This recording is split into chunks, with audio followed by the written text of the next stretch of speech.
Hello everybody, this is Danny from Deep South Homestead. We're out here at our cabin site today. And guys, what I have in my hands here today, we're going to show you how to lay out a structure.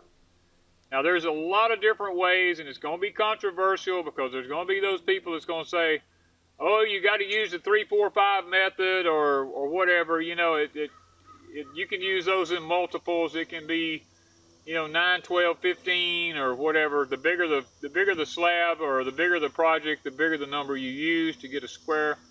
But we're going to be doing, because it's such a small structure, we're just going to measure from corner to corner. But we're going to start out by telling you in each corner, you're going to need 3 stakes, and we have those here, and you're going to need 2 batter boards. Now the stake length and the batter board length are determined by what you're building. We're going to be putting this up on block piers, so really 3-foot batter boards, and because we're only going 24 inches high with the blocks, we're only putting 3 blocks high, and we've graded the ground off fairly level. We're within a couple of inches of being level, so we know that we can use a 3-foot stake in the ground, and that'll be plenty sufficient for us on our batter boards because we're only going 24 inches high with our block work. So what we want to do is, the first thing on a job site is you want to figure out your boundary. We have what's called a boundary wall. Now here where I'm at, this wall that I'm looking at here is going to be running toward the camera is going to be called the back boundary wall. Now this wall will not move. This is the wall that the whole cabin is laid off by. This wall, it doesn't matter what we do here, this wall has got to be where it's got to be. If we do any moving to square up, it's got to be the front 2 corners that we move, because this one must stay where it's at. And when you go to put a structure up, figure which wall it is that is your boundary wall, the one that can't move. So we've determined that we want to stay X number of feet off of this back bank of dirt here on this wall.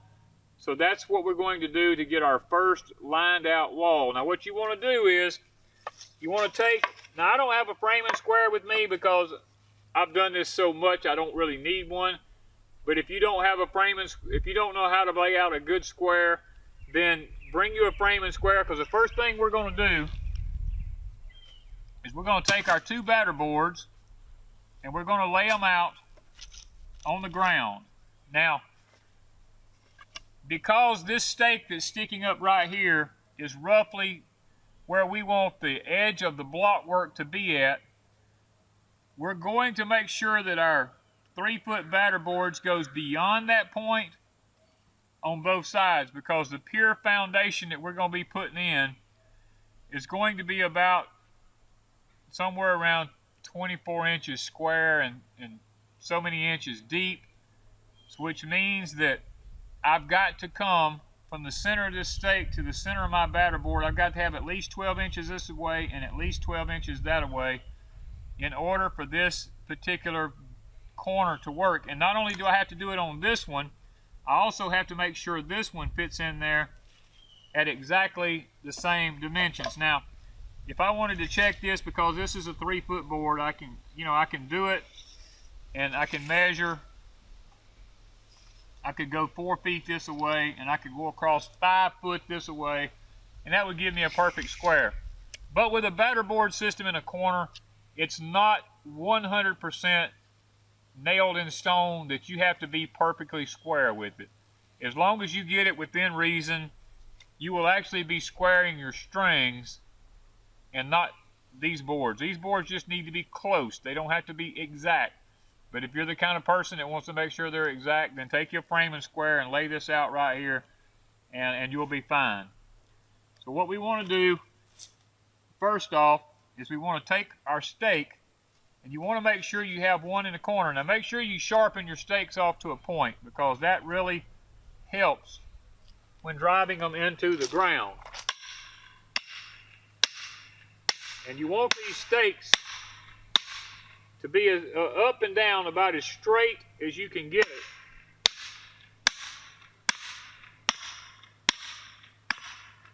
And I know a lot of y'all are asking, why does he have such a small hammer? I have such a small hammer because I've damaged my neck and I can't swing a heavy hammer, because if I do, it's going to mess my neck up. So I'll use a small 2-pound maul here. And I want to always be conscious of the fact that I'm at least, because we're going 24-inch block work, I want to be out of the ground at least 26 inches. I want a couple of inches to play with. So I'm going to keep going down. I'm about 26.5 to 27 inches. I'm okay with that. And we're going to go ahead and we're going to put all 3 of these stakes in based on that. And I know a lot of people go, oh no, that little hammer looks like it would be a lot of effort. Let me tell you something. A drop of water will beat a hole through a rock eventually. You can sit here with this little hammer. For those of you who have physical infirmities, like I do, you take a small hammer and make small licks, and you may not get it in as fast, but it'll be just as effective. So don't let that bother you. You see all these people using big hammers. You can take a small hammer and do the same thing.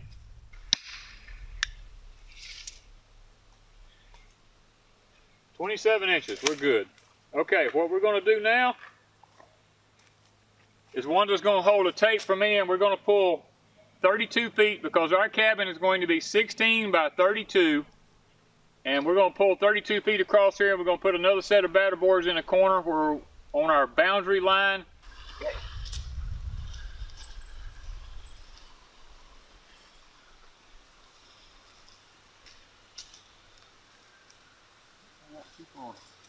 Cool.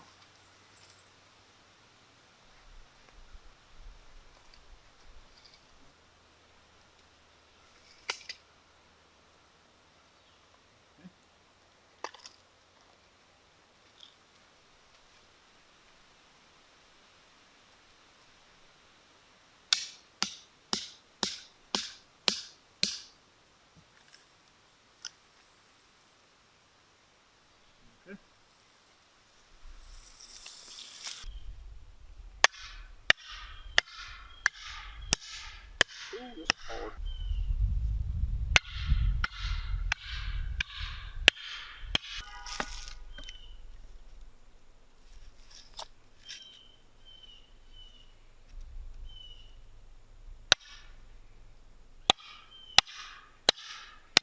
Okay guys, what we're fixing to do is we're going to do a temporary squaring up of the building so that we can make sure we get our form boards where they go, and then once we get the form boards in and get them to the right level, we will do the perfect squaring at that point. But right now we're going to do a temporary squaring to be able to get the corners up like they need to be.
"35-10.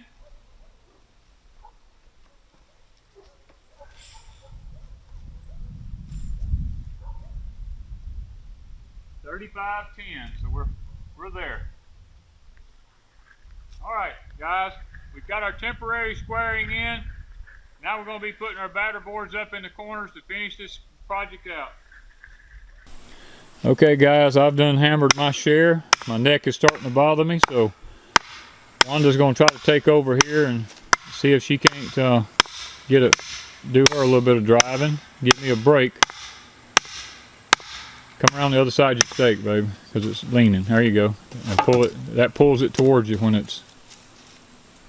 you're driving it. There you go. And check and see your height. You look like you're still a little tall, like you're about 30 inches, but 31? 31 and a half. Okay, you still gotta go down a little bit. That's gonna fit or not. Just lay it on the ground, whatever.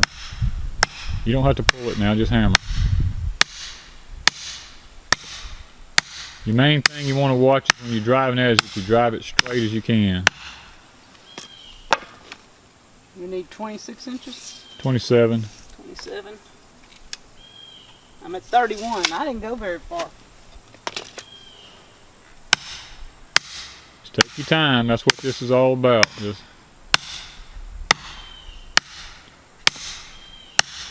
I thought you said this was some easy dirt. now you see why I was having trouble with my neck hurting. That's why this project's going to take a while. Yeah, I can see that. All right, measure it now. You got to be getting close. This is going to be a while. No, we're at 29. But I got 3 more inches. Oh, let's go with that. No, you said 27, right? Yeah, but you got to be getting close. I'm at 28. That's close enough. All right, get your other ones.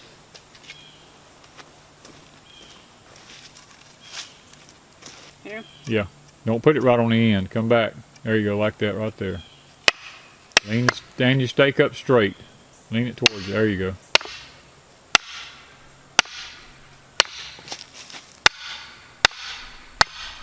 You're pulling it towards you.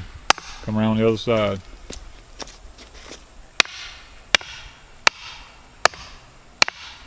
Hammer straight down. You're pulling it towards you.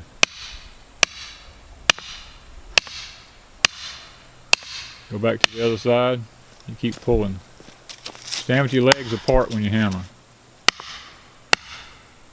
Don't pull. Hammer straight down. You gotta come back on this side. You done pulled it that way. You're not hammering straight down. I can't. Your hand when you drive,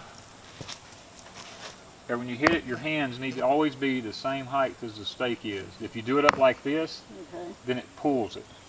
Okay. I don't know that I got it quite there.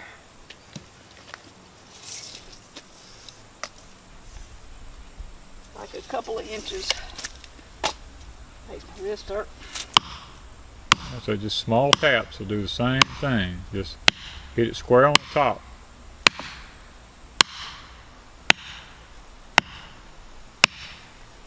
You don't have to have a big hammer if you hit square. Yeah, Alright. see how close. Pretty close. Alright. Now, One more. the last stake for today. About right here? Yep.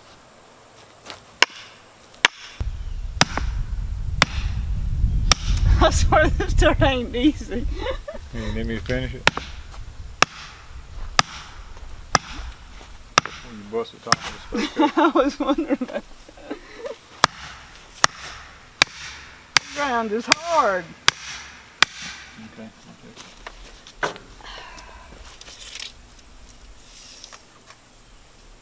27 and a half. That's good.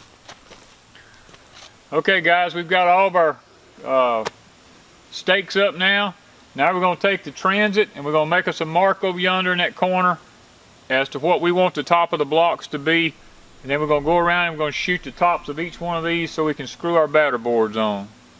We're using a transit that has to have a measuring rod on the other end. There's actually 2 or 3 different ways you could do this if you don't own a transit. I just happen to own one because I was in the construction business.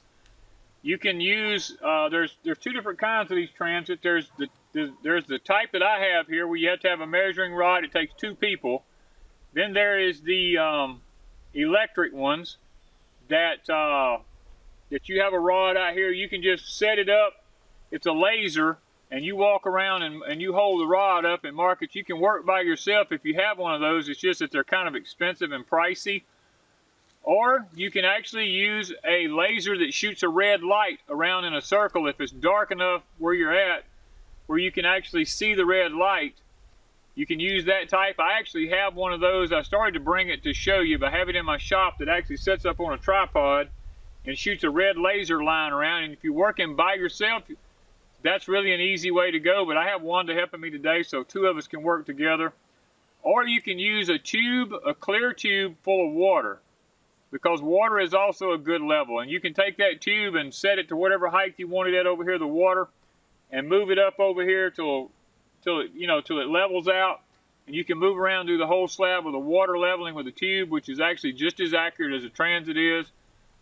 But we're going to be using this particular type today. Now, I've had to lower it down pretty low because this is up on a hill. Wanda's going to be down here, and with her having to twist and reach to do the marking, we've dropped it down. So that's the reason for the transit being set as low as it is. I'll probably have to work off of my knees to be able to do it, but I need her to be able to reach and do the line like she needs to do it. Now over here, we've already made a mark on our stake that we've drove 24 inches out of the ground. We're going to be shooting that level on every stake around this thing, and we're going to be marking it to put up our batter boards. When we get through, that will let us know that all of our batter boards are level. Now once we do it, we will actually go back and recheck every one of them to make sure, once we get them installed, that everything is level. This is the key point here, 32 and 3/8. Okay, go to your next stake right there in front of you. All the pencil marks will be on the outside of the stake. This one? Yeah. No, too much. Right there. Right there, put a mark. Turn your tape right and see it. Okay, come up. A little bit. Right there. Okay guys, we're getting ready to put our batter boards up. We've got our marks on the back of our poles here. Now, a lot of people drive duplex nails in these things. I don't do that because once I get my batter boards set and my marks are on them, I don't want my boards to move. So what I do is, I just use a drill motor, and I have tons of these roofing screws. It makes it a whole lot simpler for me if I can just pick this thing up and I can put it on the mark, and I can put screws. That way if I need to adjust anything, it's a whole lot easier for me to adjust it that way. And once we put these up, we're going to take and set our tape measure on top of them. We're going to check it again to make sure that we're perfectly level. And if we need to make a 1/8 of an inch adjustment or something like that, I can come here and undo this screw and move it up 1/8 of an inch, and we can get it perfect.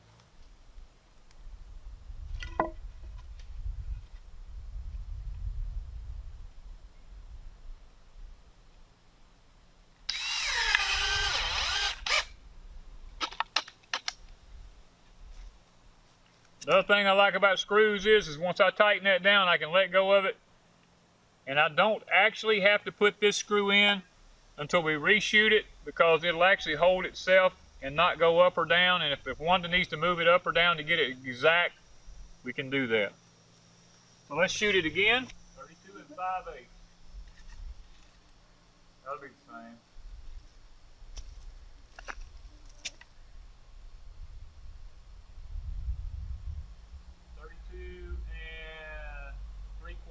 Come up 1/8 there. Okay, go right to the other side.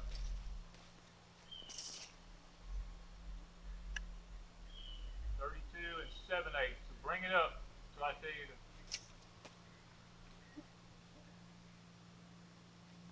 Oh. Okay, guys, that's what we was talking about. So there, this one. See, if I'd have hammered and nailed this and it's off 1/8. I know it doesn't sound like much, but 1/8 of an inch will make a lot of difference over a long distance. And I know that people go, well, man, you're awful picky, but you know what? This right here will determine the whole house. So if you mess up here, it follows you all the way through the roof. So make sure if it takes extra time, you get this right. Okay guys, we've got all the batter boards up. Now it's time to square the building up and pull our strings. Okay guys, after doing some really hard looking into what we're doing here, Wanda and I have come up with a decision that because we're building this with conventional building, we're going to have to drop it 2 blocks. We had it originally designed to go on 3 blocks high, but in order to build it for code and going back and looking at some of the things that we have to do, if we was to build it by code, the floor of the house would be way up here. And that's just not conceivable, because what the code office is asking of us is that we have to have a 2x10 girder underneath this house and then 2x8 floor joists. So right here we have a mark at 1 block high. If we add 9 1/4 inches, which is what a 2x10 girder will be, then the girder will go this high. And if we add a 2x8 floor on top of it, which is 7 1/4 inches, that's going to put our floor right at almost a little bit above these boards, which is what we originally was after. So after doing some careful consideration, Wanda and I have made the decision to go back and to actually drop this down to only 1 block high off the ground with a termite shield, and then put the 2x10 girder, and then put our floor on top of it. And that's still going to raise the cabin floor on up here, which is what we was actually after to start with. So you see, these are the things why you do these things. You have to take time and look at something and actually study it before you actually just jump into it. And that's what we're going to be doing. We're going to go around and move all these now down 16 inches. From there to here is 16 inches. We're going to move it 2 blocks down, put all of our form boards down, then we're going to square this thing up, and I think we're going to be where we need to be at. Okay guys, by dropping this down those 2 blocks, that's going to save us a little over $100 on blocks, depending on where we get them at. So you know, every $100 we can save on this cabin makes it more economical for us, you know, being on a limited income and having to build this thing. So yeah, we're going to drop it down to 1 block high and save that $100.